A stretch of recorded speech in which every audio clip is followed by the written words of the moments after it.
Hi, how are you doing? I recently bought this off eBay.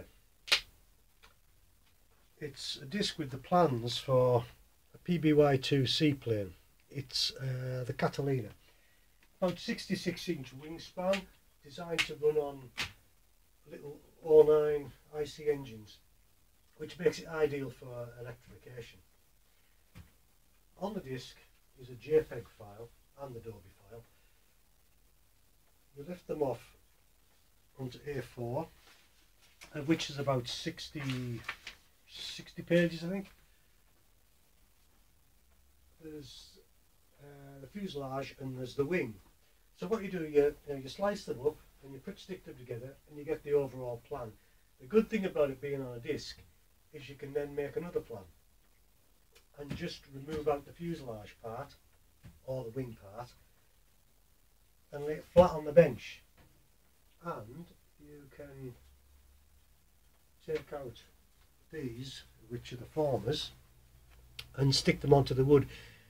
There is a little procedure on the disc as to how to get the ink onto the wood, and it involves acetone and all that have you, which is a bit elaborate. Much easier to just slice out each of the parts of the plane, stick them onto the wood, and then slice around that, and then remove that off the wood.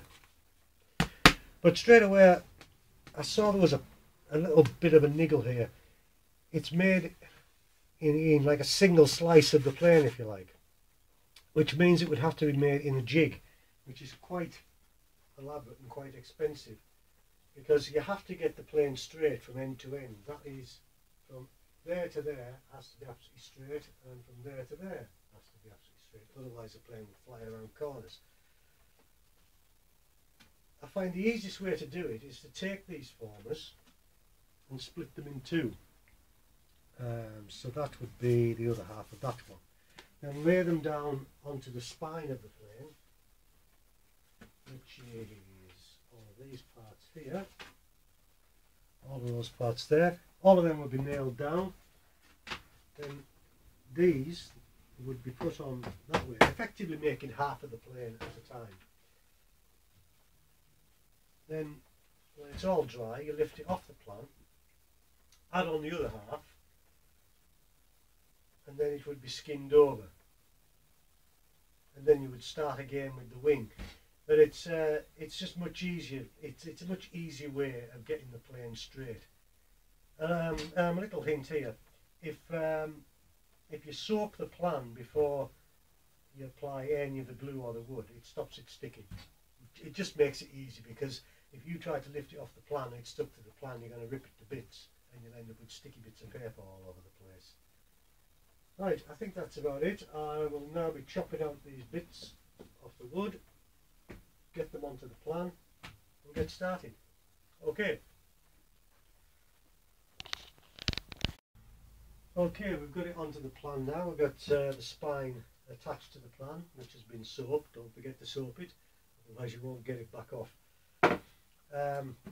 Yeah, so the spine's down, all of the formers are on, there's some of the stiffeners, and there's a thing here called the chine rail. I've never heard the term before, but it's the part that separates out the aircraft part from the boat part, and it basically forms a shape of a boat hull, really. I'll just show you. So you can see, you start to see the shape of the overall plane starts to come together there, and this is the chine rail, and it just runs along and then goes down into the back of the plane there. All of this would then be skinned in like a light ply, and that would become the boat part of it. You notice there's a former here that's in plywood as opposed to balsa wood. This part here, I'll show you on the plan, is this one here. Now this is the wing and this is the fuselage, so it's the part that attaches the wing onto the fuselage. So in the air, all of this is hanging off the bottom of the wing basically, so it needs to be strong, otherwise it would just split away and then the plane would end up in the ground. That's pretty much it for now, I think.